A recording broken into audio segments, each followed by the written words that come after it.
जय श्री राम। बोल राजा रामचंद्र देव की जय। वाल्मीकि रामायण पंचम सर्ग।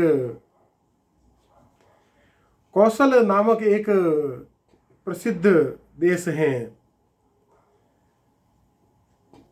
बहुत बड़ा जनपद है जो सरयू नदी के तट पर बसा हुआ है। उस जनपद में अयोध्या नामक एक नगरी है जहाँ उस जनपद के राजा निवास करते हैं। यह नगरी महाराज मनु की बसाई हुई है। मनु के पश्चात इसके शासक इक्ष्वाकु हुए। वही इक्ष्वाकु जिनके वंश में महान सगर और भगीरथ हुए, जिन्होंने गंगा जी को धरती पर लाने का कार्य किया। उसी वंश के एक महान धर्मात्मा राजा दशरथ संप्रति इस नगरी में राज्य कर रहे हैं। महान राजा दशरथ के राज्य में प्रजा बड़ी प्रसन्न और संपन्न है। सभी प्रकार से सुख और शांति आनंद का राज्य है। राजा दशरथ उस नगरी का और अपनी प्रजा का बड़े सुंदर ढंग से पालन करते थे। षष्ठम सर्ग में राजा दशरथ के राज्य का वर्णन है। सप्तम सर्ग में राजमंत्रियों के गुण और नीति का बड़ा सुंदर वर्णन है। राजा दशरथ की मंत्री परिषद में सर्वगुण संपन्न 8 मंत्री हैं।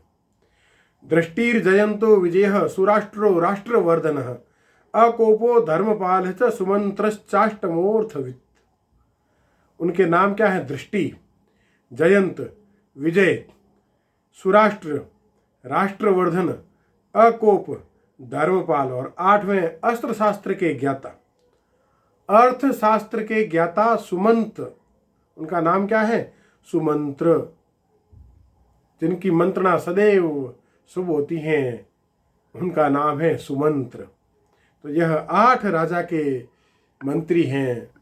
अब 8 तो यह मंत्री हैं, उसके अतिरिक्त 2 महर्षि राजा के माननीय ऋत्विज हैं, पुरोहित हैं। वो कौन है? एक हैं महर्षि वशिष्ठ और दूसरे हैं वामदेव। यह सूर्यवंश के महाराज दशरथ के ऋत्विज हैं। और इसके अतिरिक्त सुयज्ञ, जाबाली, काश्यप, गौतम, दीर्घायु मार्कंडेय और कात्यायन, यह भी महाराज के विशिष्ट मंत्री हैं। महाराज इनसे भी मंत्रणा लेते हैं। राजा के पास कितने श्रेष्ठ मार्गदर्शक हैं। इन मंत्रियों के प्रभाव से राजा सदैव यश कीर्ति को प्राप्त करते हैं, न्याय में रत रहते हैं और पुत्र की भांति प्रजा का पालन करते हैं। इन मंत्रियों के प्रभाव से इन मंत्रियों की और स्वयं राजा दशरथ की कीर्ति देश विदेश में जगत में विख्यात है। इस प्रकार अयोध्या जी का सुंदर राज्य चल रहा है। सब कुछ होने के उपरांत भी राजा के पुत्र नहीं हैं।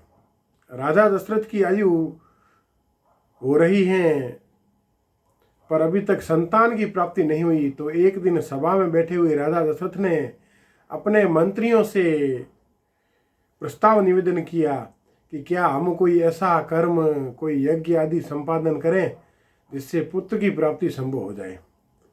राजा के प्रस्ताव को सुनकर सभी मंत्रियों ऋषिगणों ने साधु साधु कहकर अनुमोदन किया और पुत्र प्राप्ति के लिए अश्वमेध यज्ञ करने का निर्णय किया गया।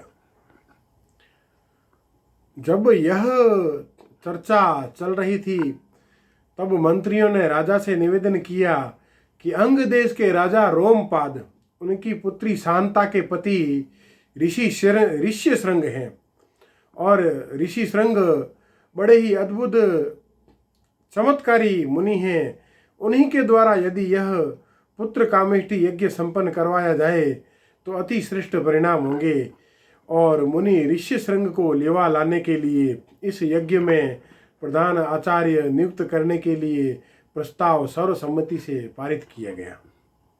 यहाँ तक 9 सर्ग पूर्ण हुए।